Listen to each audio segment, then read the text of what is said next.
नमस्कार दोस्तों, स्वागत करता हूं राहुल कौशिक आरके पे सभी का। दोस्तों, जनवरी फरवरी मार्च एक ऐसा टाइम है जब लोगों को इन्वेस्टमेंट की याद सबसे जोरों से आती है, जिसके पीछे मेन रीजन है इन्वेस्टमेंट डिटेल सबमिट करना होता है और उसके बेसिस पे आपका टैक्स कैलकुलेशन किया जाता है। ऐसा इंपॉर्टेंट टाइम पर मार्केट में नया एनएफओ यानी न्यू फंड ऑफर आया है। इसका नाम है एसबीआई रिटायरमेंट बेनिफिट फंड।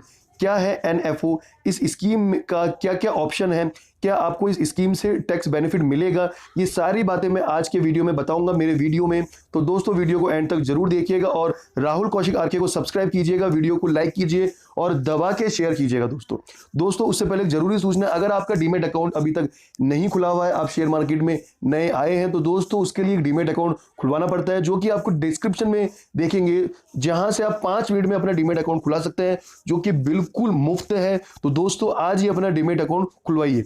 क्या होता है एनएफओ? एनएफओ मतलब है न्यू फंड ऑफर। कोई भी एएमसी यानी एसेट्स मैनेजमेंट कंपनी जब अपना नया स्कीम लॉन्च करती है, उसको एनएफओ कहा जाता है। ये आईपीओ की तरह ही है कुछ केसेस में, यानी एक लिमिटेड टाइम पीरियड के अंदर में जो एएमसी डिसाइड करेगा आपके एनएफओ में इन्वेस्ट करना होता है। एनएफओ इन्वेस्टमेंट विंडो खत्म होने के बाद आपको फिर से एएमसी के फिक्स किए हुए विंडो में ही इन्वेस्ट करने का ऑप्शन मिलेगा। एनएफओ कोई कंपनी तब लाती है जब उसको फंड की जरूरत होती है, या तो इक्विटी में इन्वेस्ट करने के लिए, या फिर कोई एक्सपेंसेस के लिए, या फिर एचएफओ को पूरा। अब ये क्या है एचएफओ का पूरा फंडा? अब आते हैं एसबीआई रिटायरमेंट बेनिफिट फंड के बारे में। एसबीआरएफ क्या है?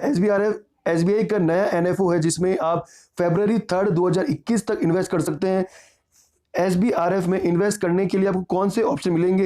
Aggressive 80 to 100% in equity, hybrid 65 to 80% in equity, और 10 to 40% in equity, and fourth है conservative up to 20% in equity are the 4 option.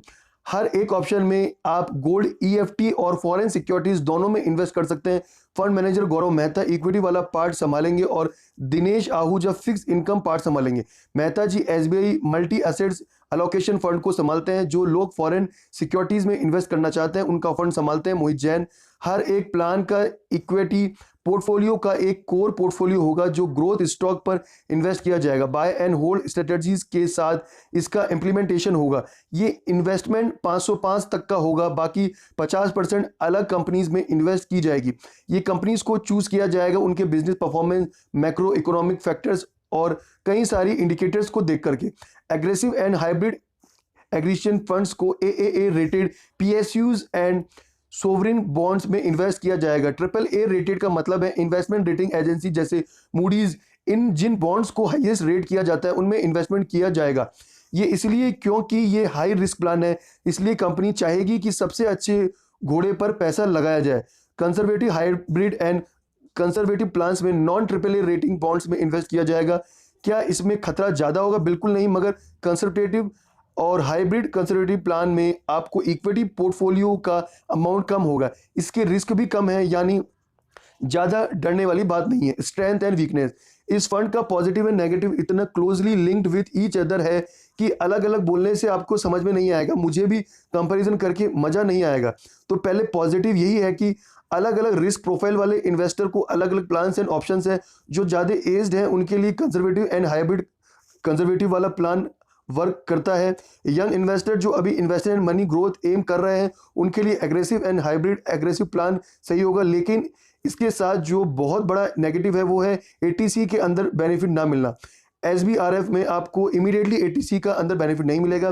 तो जो लोग सिर्फ टैक्स बचाने के लिए एसबीआरएफ में इन्वेस्ट करना चाहते हैं उनके लिए बहुत बड़ा नेगेटिव होगा, और इस वजह से एसबीआरएफ को कुछ हद तक परेशानी भी फेस करनी पड़ सकती है। 5 साल का lock in period young investor के लिए बहुत अच्छा ऑप्शन है, क्योंकि ये यंग इन्वेस्टर के लिए रिटर्न इंपॉर्टेंट होता है। और सबसे इंपॉर्टेंट है कि आपको अगर 3 साल बाद होगा कि आप प्लान चेंज करने का कंजर्वेटिव में शिफ्ट कर सकते हैं, तो वो भी आप कर सकते हैं, यानी ट्रांसफॉर्मेबिलिटी ऑफ प्लान। लेकिन जितनी बार आप ट्रांसफर करेंगे उतनी बार आपको कैपिटल गेन टैक्स देना पड़ेगा। ये एक नेगेटिव पॉइंट बन के उभर सकता है। फिलहाल एसबीआई रिटायरमेंट बेनिफिट फंड एक versatile and flexible investment option provide कर रहा है। आपको क्या लग रहा है इसके बारे में कमेंट करके जरूर बताइएगा दोस्तों, और राहुल कौशिक आरके को सब्सक्राइब कीजिएगा, वीडियो को शेयर कीजिएगा, लाइक कीजिएगा। धन्यवाद दोस्तों।